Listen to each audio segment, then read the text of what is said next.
আওয়ামী লীগ খারাপ না, বিএনপি খারাপ না, জামাত, এইসব আমাদের মাইন্ডে শুধু এটা ছিল যে যা করতেছে ফ্যাসিস্টিজম যেখানে হচ্ছে, যেখানে অন্যায় হচ্ছে সেটা খারাপ। অন্যায়টা যখন রেজিম করে, অন্যায়টা যখন শাসক করে, তখন আমি বিচার চাইবো কার কাছে? যারা বিগত ফ্যাসিস্টিজমের সাথে কোনোভাবে সম্পৃক্ত তাদেরকে হয়তোবা আটকানোর চেষ্টা করা হয়েছে। আমাদের জুলাই আন্দোলন হয়েছিল মূলত চাকরিতে বৈষম্য বিরোধের, মানে মূলত এটার উৎসটা ছিল সেটা। তারপর সেখান থেকে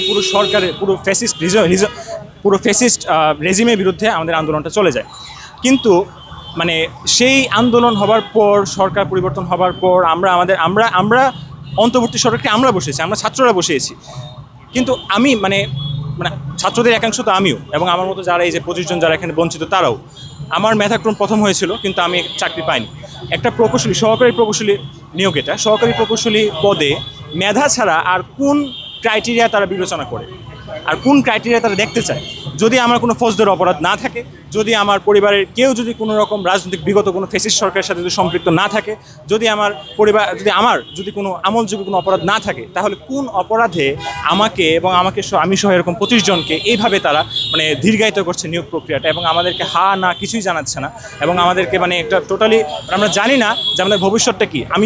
আমাকে যদি বলতো যে না তোমাকে চাকরি দেবো না, তাহলে অন্তত আমি পরের চাকরি প্রিপারেশনের জন্য আমি এগোই, কিন্তু সেটাও তারা করছে না। তাহলে এই অন্যায়টার জবাবদিহিতা কে দিবে? অন্যায়টা যখন রেজিম করে, অন্যায়টা যখন শাসক করে, তখন আমি বিচার চাইবো কার কাছে?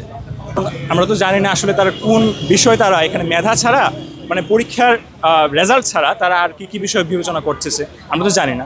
কিন্তু যদি আমরা যা দেখতেছি বিসিএস পরীক্ষা যেরকম দেখেছি যে যারা 43 বিসিএস যাদেরকে আটকিয়েছিল বা এখনও যারা আটকিয়েছে, আমরা যেটা শুনেছি যারা বিগত ফ্যাসিস্টিজমের সাথে কোনোভাবে সম্পৃক্ত তাদেরকে হয়তোবা আটকানোর চেষ্টা করা হয়েছে। যুক্তরাষ্ট্রের 1 নম্বর জিম চেইন গোল্ডস জিম এখন আবারও বাংলাদেশে বসুন্ধরা আবাসিক এলাকা ও বসুন্ধরা সিটি শপিং মলে।